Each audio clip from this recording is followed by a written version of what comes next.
Welcome to my channel on the best of fantasy. Today I'm doing the giving tag. This is a tag that was created by Elle from Elliot Brooks.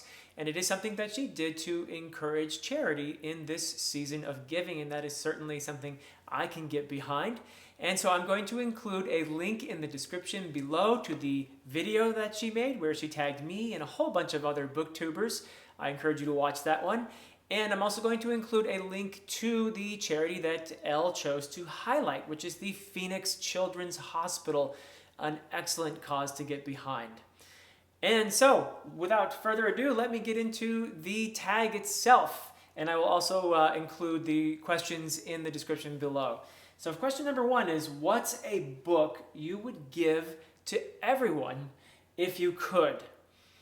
Well, I think my answer to that would be The Heart of the Buddha's Teaching by Thich Nhat Hanh. This is a book that I read as part of a book club that I belong to. It is not fantasy, so my answer is not a fantasy book in this case. And it was a wonderful book. I'm not a practicing Buddhist myself, but this was a book that gave me a great sense of peace as I read it.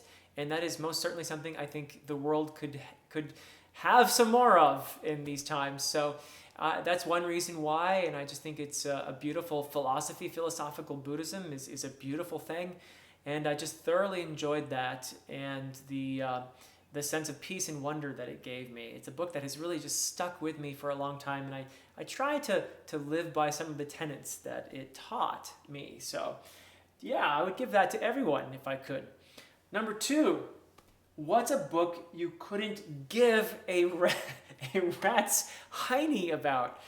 Well, this is actually kind of hard for me to answer. I don't like to be mean to books necessarily, but there is a book, I guess I could say, that a lot of people read. It's a book that a lot of people read, and it seems like a lot of people like to trash, and it's the Twilight books. And I'm singling this out only because I'm not really a huge horror fan, and I'm not really a big romance fan, and it seems to me that Twilight sort of combines those two things.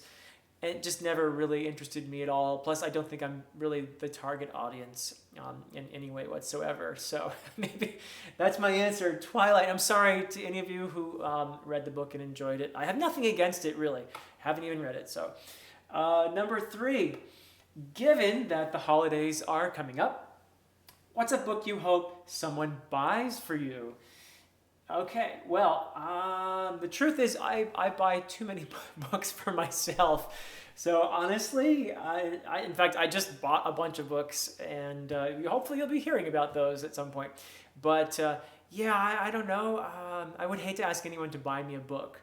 Although maybe if my wife is watching this video, I could give a little hint that I might like Joe Abercrombie's short story collection, Sharp Ends. Maybe the Boccaline and Corbel Brooch short story collections by Stephen Erickson. Those could be a potential thing for someone near and dear to me to think about for a Christmas present, perhaps. Anniversary, that's coming up too. Anyway, what's a book, or number 4, what's a book or series you've given up on? So shortly before I started this channel, I tried the Black Prism, which is the first book of the Lightbringer series.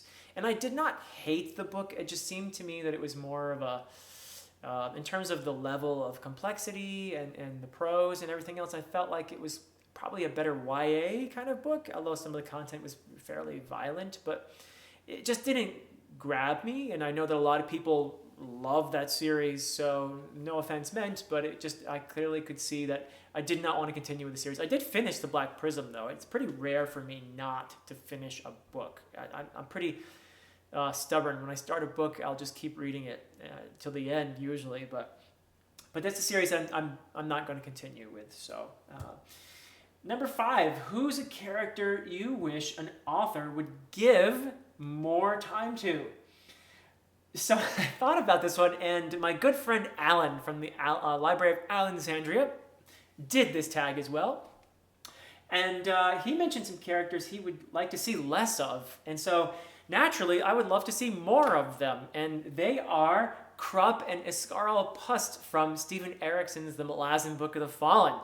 And I particularly would love to see more of these characters because I think that might encourage Alan to do more imitations of them, which he did in his tag of his video of this tag. So if you haven't seen it, go check it out. I'll put a link to it in the description below. He does a great job of imitating them, actually. And so number 6 is, who's a character you wish an author would give less time to?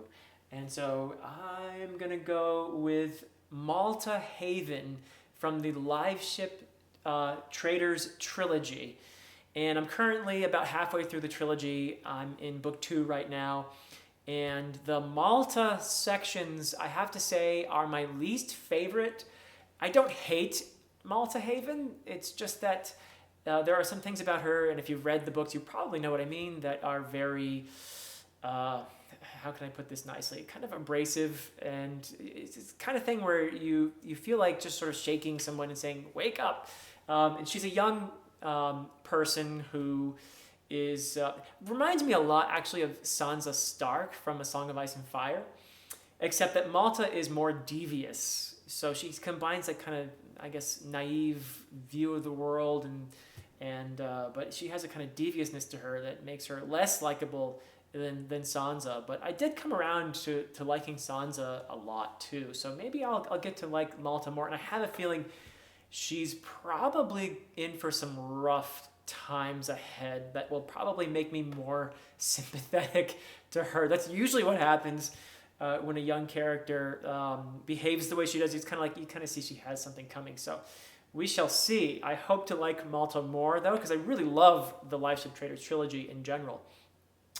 What else do we have here? Let's see, number 7. If you had to give up almost all of your books, which ones would you keep? Oh, that's a hard question. How many can I keep? Let's see. Well, the top of the list would be The Lord of the Rings for me, and if you've watched some of my videos before, you probably know that's my favorite book of all time, and that's one I can read again and again and again, so I guess I better keep it. And I don't know, what else? Of course, I'd love my Beowulf, one of my copies, in Old English, of course.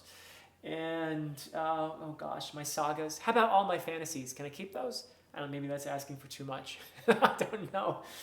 But yeah, top of the list at least is Lord of the Rings. What's the number 8? What's the best book or bookish thing you've ever been given? Well, speaking of Lord of the Rings, my father gave me a really nice copy of The Lord of the Rings. And it has like beautiful illustrations inside. And because my father gave it to me, it has added meaning because he's the person who got me to read The Lord of the Rings in the first place. So that's probably the most special book I've ever been given, is my kind of beautiful copy of The Lord of the Rings from my father. So yeah. And number 9, what's a book someone gave you that you wish you could give right back? Well, I don't know if that's ever happened to me. I can't say that it has, honestly, where someone's given me a book that I just like, nah, here, you keep it. No, I don't think that's ever happened. I've definitely bought a few books that I wish I could have returned, or probably, I don't know. Yeah, I can't answer that one. I'm sorry. But number 10, name a time in a book that a character was given something really meaningful. So I'm going to go with A Wizard of Earthsea, and the moment when Ged, I'm going to actually cheat a little bit here and name 2 moments. One is when Ged gets his name from his mentor, and that's just a beautiful moment early in the story, but it's significant because it resonates with something that happens at the very end of A Wizard of Earthsea. And if you've read that, you know what I mean. I don't want to give any spoilers because I'd love everyone to read that book and enjoy the ending as much as I do. But that is something that at the end, there are just these major reverberations of that earlier scene, and when it comes to giving or naming. And so, yeah, that's my pick for something really meaningful. And so that concludes the tag, and I hope you've enjoyed my answers to these questions. And once again, I encourage you, if you can, to give to the Phoenix Children's Hospital, link in the description below. And I thank you for being here. Until next time. Oh, and I almost forgot. I'm not going to tag anyone specifically because Elle already tagged a whole bunch of the booktubers that I know. But if you feel inspired to do this tag, by all means, and it's a wonderful thing to do, to give and encourage giving in this season particularly, but at all times. So yeah, if you want to do the tag, go for it.